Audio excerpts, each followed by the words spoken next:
Hello, my amazing grade 4 artists. In our ongoing pursuit to understand the relationships of colors and their arrangement on the color wheel, we will now be moving on to exploring the secondary colors. In order to do this, we will gain inspiration from the artist Lawren Harris, a Canadian artist who is part of the famous group of 7 foundational artists that represented the culture, history, and majestic landscape of Canada. Harris is known for his dramatic landscapes, particularly those that depicted the Canadian wilderness, including mountains, forests, and lakes. His work often featured bold colors, simplified forms, and contour lines.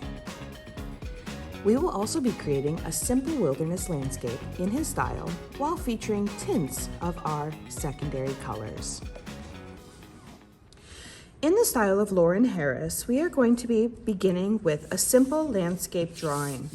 You may do it either portrait or landscape orientation, but either one that you do should begin with a horizon line. Please use a ruler to create your horizon line.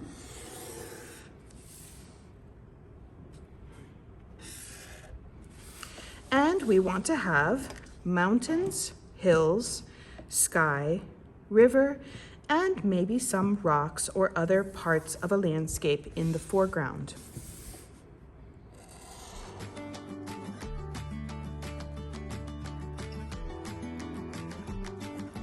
For your river, try to integrate some perspective with it coming to a wider open towards the base. We also want to create about 4 to 5 contour lines in each of our shapes. So for our sky, begin with a sun or moon and create some very large, simple contour shapes around that shape. The reason we're making it simple and large is because we are also going to be painting a tint gradient towards our sun, and also some secondary color tints in our mountains, hills, river, and grass.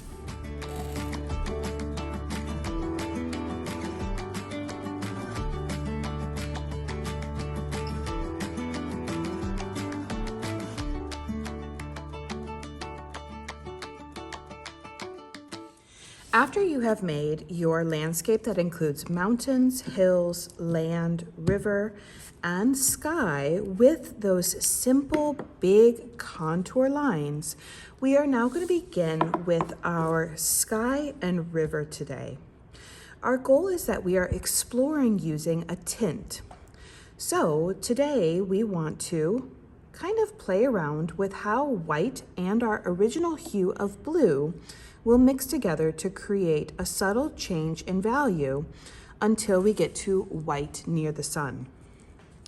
Everyone should be using a small round brush, and we are beginning with just the original hue towards the edge of our picture. Whatever you are doing, you want to also match it on the other side. So, for example, on my landscape portrait, I want to do blue here and then continue with doing the original hue of blue here while my brush still has that same value on it.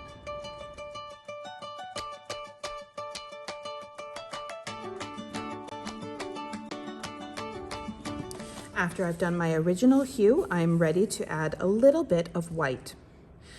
You are welcome to mix directly onto your paper by taking a little scoop of paint, and we want to just do a small dip of white before filling in that entire contour shape. As we're painting, swipe, pick up your brush, swipe, pick up your brush is the best way to ensure that you are painting neatly.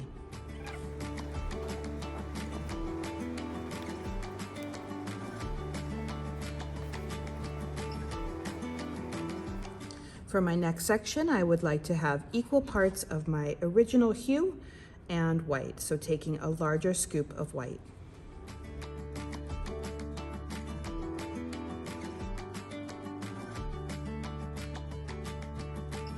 In this last band before I get to the sun, I am going to only select white because my brush is already dirty from the other blues that I've been using and will create that final tint that I need before washing my brush with water and then only selecting white for the sun.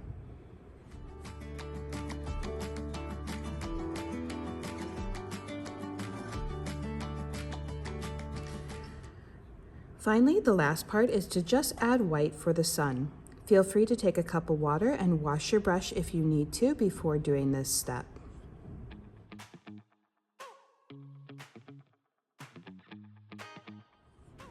While we're using our white, we're now going to move on to our river as well. We want the white to be closest to the horizon line and gradate down to our original hue as it goes towards the base of our work.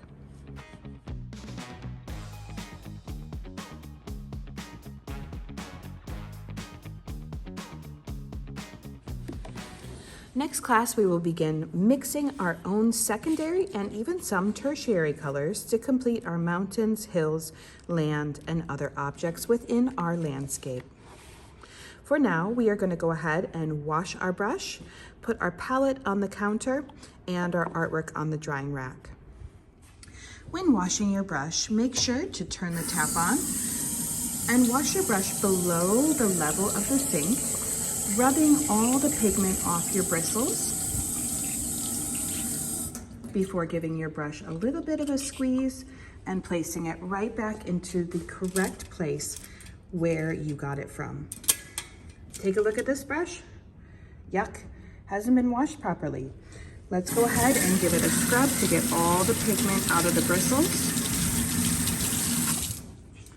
Squeezing out the extra water and returning it to the correct place.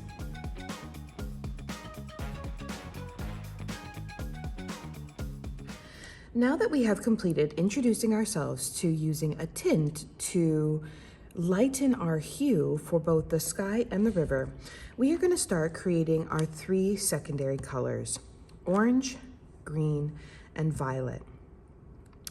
The different parts of our landscape that can be those 3 colors are the mountains, the hills, and the grassland.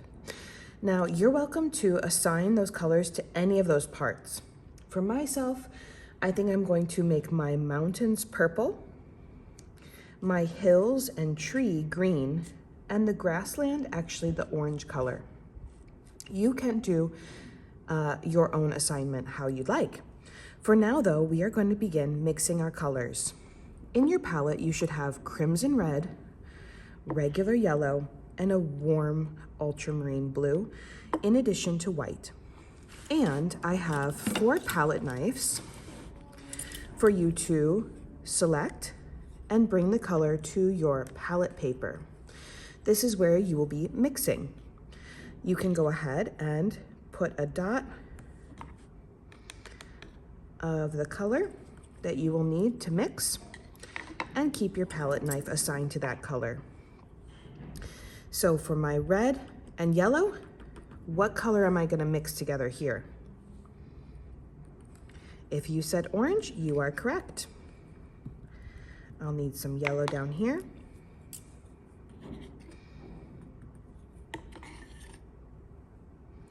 For my blue and red, what secondary color am I mixing? If you said violet, you are correct. And lastly, my blue and yellow will make green. Now for your mixing, you're welcome to use your brush.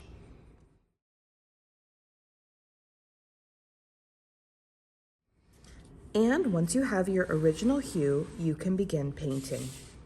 We want to paint the original hue farthest away from the sun. So for my grassland, this original hue color is going to be down in this area.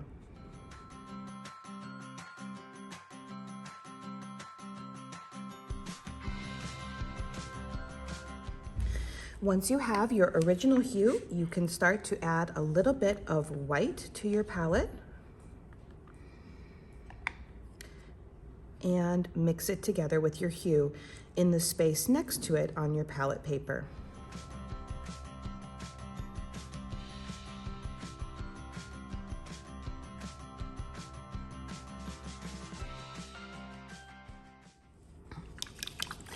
After completing one of your colors, make sure to wash your brush before mixing your next hue.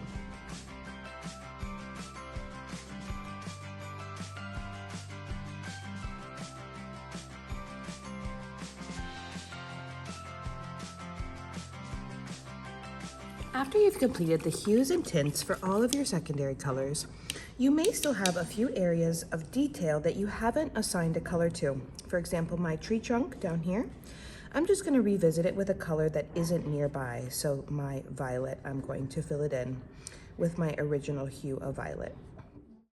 Once you are all done, your artwork can go on the drying rack. Hopefully, your palette that has all the original primary and white is untainted and can go back on the counter. And then your palette paper, either tear it off of the palette pack, or if you've taped it onto your table, you can go ahead and pull that off and fold it and throw it in the trash and wipe up your table for cleanup.